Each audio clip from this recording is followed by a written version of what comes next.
Yes, welcome in one and all. This is the Thanksgiving NFL 14 Yards Betting Podcast. Get your betting slips ready, get your pens out, and write all your bets down. It's time to win some cash.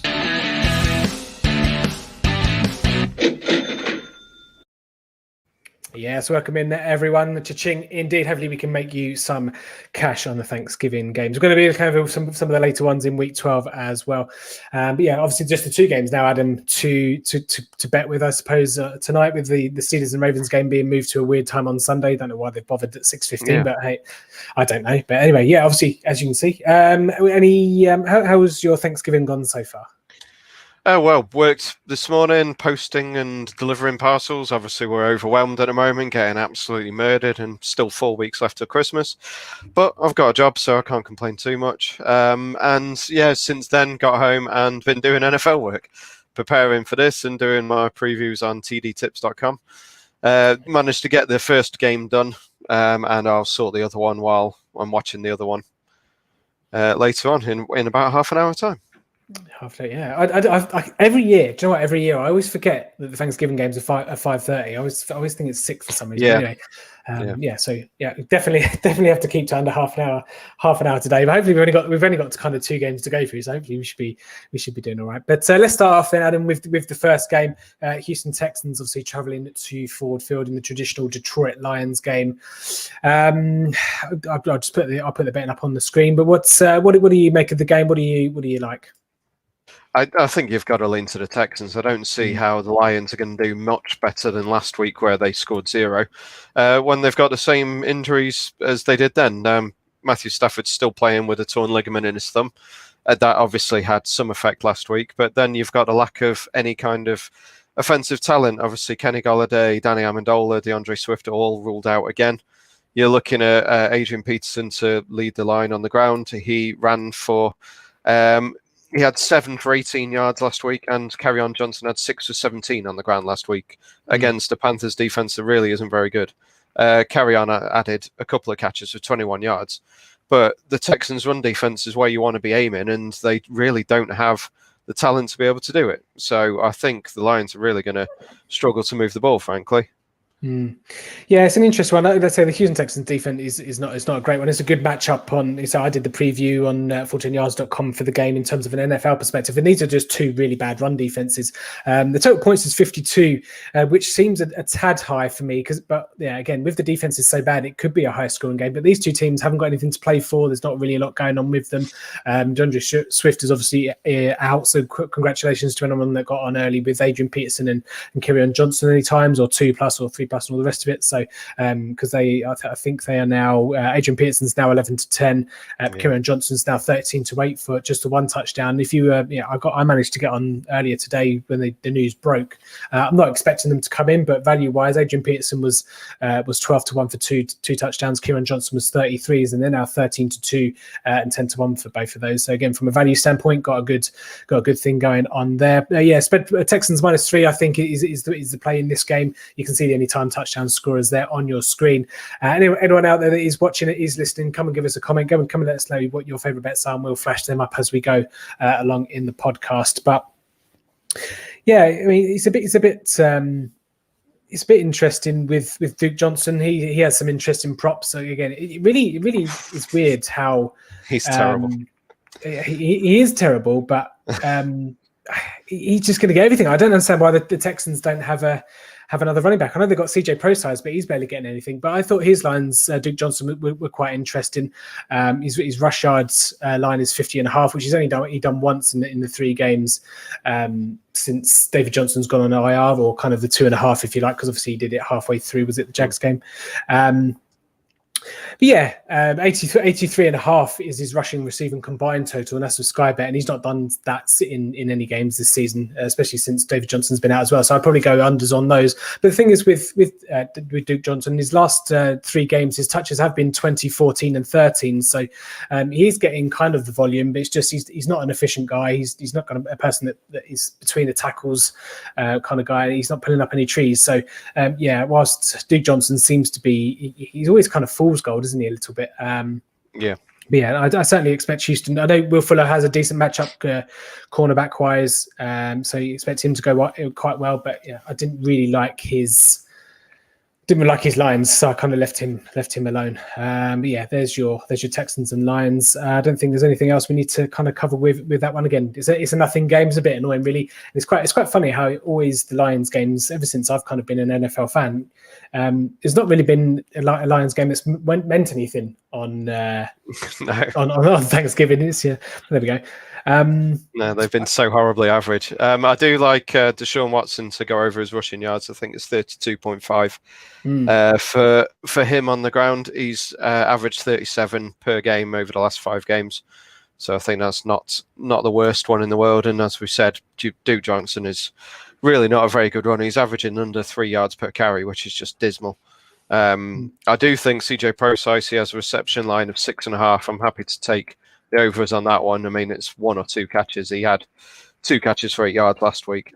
So I'm fairly happy with it. And I do like Watson anytime as well. Obviously, you've just shown that on the screen at 2-1 on Betfred. He's been running a lot more over the last 5-6 weeks, I think, since Bill O'Brien left. So he's probably one to look at. I think he's going to be my QB in DraftKings, which I need to get in 23 minutes. You do. Yeah, I mean, there's a prop for which we'll get onto a bit later for my nap. What did I look at? I think Jordan Akins 9-2 anytime with William Hill. I don't know if he's still that price. I thought Jordan Akins he's due for a touchdown. He had I think he had season highs in receptions and targets and yards, all the rest of it last week. So I think he's due a big game. I'm a bit worried. Obviously, Darren Fells and Farrah Brown are there as well. But Jordan Akins is by far the most athletic guy there. He's obviously missed a couple of games previously with injury, but I fully expect, especially with Randall Cobb and Kenny Stills out, Jordan Akins could have a good game in this one as well. So Jordan Akins 9-2 anytime, I thought it did appeal with that one. Moving over then to the second game. Now, I was actually surprised, obviously Dallas, this is obviously the Dallas-Washington game. I didn't realise this is the 4th most played fixture on Thanksgiving. This will be the 10th the 10th time that it plays, and we actually have a good record against Washington on Thanksgiving, 8-1. Cowboys obviously -3 in this one, but can you remember? Here's one for you. I'll give you part of a clue. It involves the first game, but do you know what the most played Thanksgiving fixture is, Adam? It's got to be Dallas again, Adam. Oh, no, the Lions have done it since like 34, haven't they? Yeah. So it's going to be Lions-Bears. Oh, close. Lions-Packers. Lions-Packers. I knew it was going to be NFC North. Yeah, absolutely streaks clear. And look, the Lions actually have a winning record in that fixture. It's really, it's really strange. For like, I know we just belittled the Lions for saying that they don't play interesting games or meaningful games on Thanksgiving, but they always seem to win. So I don't know what's going on there. But with Matt Patricia at the helm, no, they're not going to win. Let's move over then to the Dallas Cowboys and the Washington football team. Nearly said the R word, but I didn't. But there we go. Well done, me. Dallas -3 over under here. Is 45.5. I think that's actually come down. It's 46.5 early in the week. Dare I say it's a big game, this one. Who would have thought when Dak Prescott went down that this would be a meaningful game? But how crap the NFC East is, how crap the Philadelphia Eagles are. This is for first place in the NFC least. What do you make of this game? What do you like? Well, obviously you got the anytime scorers on the screen there. The prices are terrible. They are.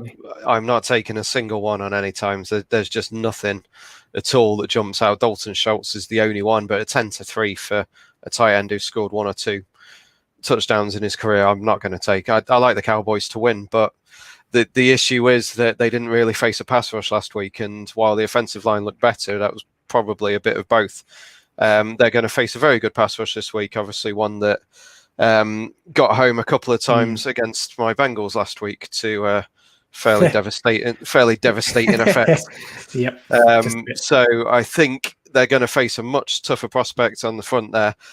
Washington passing defense is one of the best in the league. It's either the best or one of the best. It's 4th best, the pass defense for Washington. So I think that's where the game's going to be won and lost, basically, is obviously the Cowboys have got the offensive talent to take advantage of that. Andy Dalton looked a lot better last week, and if he takes a step forward, then he should do all right. And then obviously you've got the kind of revenge aspect for that brutal hit on Dalton. You'd hope that the Dallas players will be a little bit more enthusiastic about protecting their teammates this week, but we'll have to see what happens with that one. They looked like a dead franchise last time out, but given the fact since then they've not really lost any ground, they could well kind of be a bit more up for it in this one. I think Washington, Antonio Gibson's looked really good. He's been really impressive on the ground, so he's going to probably have a decent game. JD McKissick will probably have 3 or 4 receptions, possibly a few more, depending on the game script. And Terry McLaurin is brilliant. I think his line was 75.5. Quite like him to go over that, despite it being high. Although the Cowboys defense has been improving, so I think it's going to be quite an interesting game. Obviously, the division's terrible, but it's a kind of a horrible terrible. It's kind of a horrible terrible. Yeah, that's what I was going to go with. It's kind of a horrible kind of interest. It's that bad that all the teams are still in it, which is just a very strange kind of situation that, as you said, Ed, whoever wins this is going to go top for a couple of days at least. The Philadelphia Eagles aren't winning any more games this season. No, but the Giants are playing the Bengals with that's true. with a backup QB on Sunday, so I think they could well win. But yeah, I think the Cowboys win. I'm taking them on the double, which you are about to mention, which is actually a better price at Paddy Power. They've boosted it as well. But yeah, I don't know. I'm rambling, so I'll let you talk from now. Yeah, and well, we would be top even if the Giants won. Why are there loads of people trying to add to my stream? I don't know what's going on here. Have I given out the wrong link? Yeah, you've given the StreamYard link, haven't you? Not the yeah. There we go. So it's a free for all on this podcast. Adam, what are you doing? Anyway, whilst you do all that and delete that message, let's just kick whoever. I don't know who Kai is, but we're going to kick you from the studio. Wow. I tried to do something nice for you to get people doing stuff, and everyone's trying to add to the actual thing. Yeah, everyone's trying to come in. I'm not sure how collaborative I want to be at this point, but I saw Freddie Harper Davis, one of the guys from the quiz, on a minute ago as well. Dallas should win -3. Again, if the front get home for Washington, Dallas could be in a bit of trouble. We had a bit of success last week on the offensive line. Hoping that Dallas can win and then just again get to next week and just stumble over the line into the playoffs and then go out in the first round. What was the double you were talking about? I don't know what you're talking about because we were going to Texans and Cowboys both to win. It's been boosted to 2-1 on William Hill, but it's 5-2 on Paddy Power. I have been informed. Nice. Yeah, cool. That's I do like that double. Let's go with it. Let's do next and next bests, and then we'll go to some other bits as well. So we've got best bets here. Cool. So Adam, with your Thanksgiving, just the Thanksgiving games, what's your best bet for the 2 games? Yeah, I've gone with JD McKissick over 3.5 receptions. That's now 1.76 at 8-11 on 365 and Sky Bet. As I said, he was one I was looking at for last week, but the Bengals game went a little bit off script. It wasn't quite as I expected, whereas I think they'll be chasing the game a bit in this one. They'll have to keep up. He had 29 targets in 2 games before last week. He only had the 4 last week. So I think he should bounce back with 3.5 this week. I think he's going to have 4+. He generally plays in the slot, so he's not really a running back. I'm quite happy to double down on him after last week's failure. Yeah, absolutely. Mine up for the 2 games tonight. Then Jordan mentioned it. Jordan Aikens over 31.5 receiving yards. He is tiny bit higher in some other spots, and I think that was even a shorter price than the 10-11 now on Sky Bet, assuming they've not changed anything. I just think it had a monster game last week. I just think he's on the verge of a breakout. I did like the over 2.5 receptions, but that was 4-7. I'm not interested in tipping up 4-7 shots, but he should sail over that. I think you can get over 3.5 on William Hill at odds against, but 4 receptions. I don't tend to like going. He's not done it week in, week out, so I was a bit apprehensive about putting that in. But he certainly should be getting over 31.5 in this type of offense with no Kenny Stills, no Randall Cobb. So Jordan Aikens to get into the end zone as well. I mentioned it earlier, 9-2. He's probably a bit shorter in quite a few other places as well. So this could be the week to get on him before he shortens up everywhere. Jordan Aikens over 31.5 against Detroit. Next best for Thanksgiving. Yeah, I've gone nice and simple. Just the Texans -3. As I said, with all the injuries the Lions have got, I can't see them keeping this one close, to be honest. So I'm Texans to win and cover the spread. Out of interest, both teams are 3-7 against the spread this year, so not really any kind of lean there. But yeah, I fancy the Texans. They're a better team. Deshaun Watson's been playing really well. Yeah, that's fair enough. Okay, Houston -3 there. I fairly agree with that one, but I'm going to go with TJ Hockenson, anytime touchdown scorer. I think his price is a tiny bit too big with Golladay out. He's as safe as they come for Matthew Stafford, and usually just tends to find the end zone. And again against a Houston defense that is absolutely awful. You could go Marvin Jones if you like. He usually has a good Thanksgiving, but he's been very hot and cold this season. Marvin Hall again at bigger prices if you want to go with that. But I just think TJ Hawkinson's as sure outside of the running backs. He's as sure thing as you can probably get. They're likely going to be chasing, and the Houston defense are a defense that you can chase against. So as long as Stafford and the Detroit Lions actually put up some points this week, obviously they put up a duck egg last week against Carolina. I wouldn't be surprised to see TJ Hawkinson find the end zone there. So yeah, TJ Hawkinson anytime. 70-10 with Paddy Power is my next best. Let's talk about then the Sky Bet treble, Adam. Yeah, quite like that. I do really like it indeed. Will Fuller to score any time. Obviously mentioned he has a decent matchup against the Lions defense. Ezekiel Elliott and Terry McLaurin. I am a bit worried. I'm not quite sure how fit Terry McLaurin is. I know he's a bit banged up, but obviously if he's all systems go, that 11-1 could look quite big. Yeah, if he's the risk, then I don't mind taking the say 5-1 on him, getting one. Fuller is the touchdown guy generally for the Texans. He's had 6 this year. Zeke obviously, he hasn't been great this year, but he looked a little bit better in last week, didn't he? So yeah. And then McLaurin, he did well against the Bengals. He still put up a ton of yards. He just didn't get in the end zone because they just ran the ball and after Burrow went down. So that kind of messed that one up. But yeah, I'm happy to take 11-1 on that. I think that's a decent price. I think if McLaurin's fit, if you look at how open Justin Jefferson and Adam Thielen were last week, my God, Terry McLaurin's going to go mental. He's in my DraftKings that in your league, so hopefully he can do something on there. So that's the Sky Bet treble. There were actually, I just want a quick shout out on some of the William Hill ones. You had Houston Dallas both to win was obviously 5-2 with Paddy Power, but they had Duke Johnson, Zeke Elliott, and Antonio Gibson 15-2 as the treble for William Hill. I thought that wasn't too bad. Again, I know you don't like Duke, and I won't quote what you put on in the message to me. But if he's going to score, if he's actually going to do anything, he's going to be in this game. So yeah, this is kind of last chance saloon for Duke Johnson for me. But yeah, 15-2 I thought was pretty fair. You could get a lot worse with that. Yeah, and just to echo your point on Zeke, the offensive line did a lot better last week. Managed to start falling forward again. He's not been doing that much. The offensive line combination worked. So yes, it is against a difficult front, but he had a receiving touchdown last week against Minnesota, so he can, if he's getting Stafford on the ground, they will get ways to get him the ball out in space. So I wouldn't go for him singly at short odds on prices because he's going to get your fingers burnt like you have done. I think it 5 games he's not scored a touchdown, something stupid like that. But I'm quite happy to take it. That one that's on the screen there, the 11-1, the 15-2 with Duke and Gibson. Quite happy to take those. Right, okay, let's just a quick run through of the anytime touchdown scorers that you like, then Adam. Just to kind of give a gloss over, just in case anyone that's watching now has missed out on those. Yeah, I do like Gibson at evens. As I said, he's been scoring well for the Washington team. And then just a couple on the Texans game. Sanu was 11-1 on Unibet, 8-1 on Paddy Power. I've actually literally just put that on while you were talking. Deshaun Watson 2-1 on Betfred. Sanu last week he played, I think 15 snaps, but obviously they haven't really got anything else again, and he'll be more involved after another week with the team. So I think he'll probably get a few.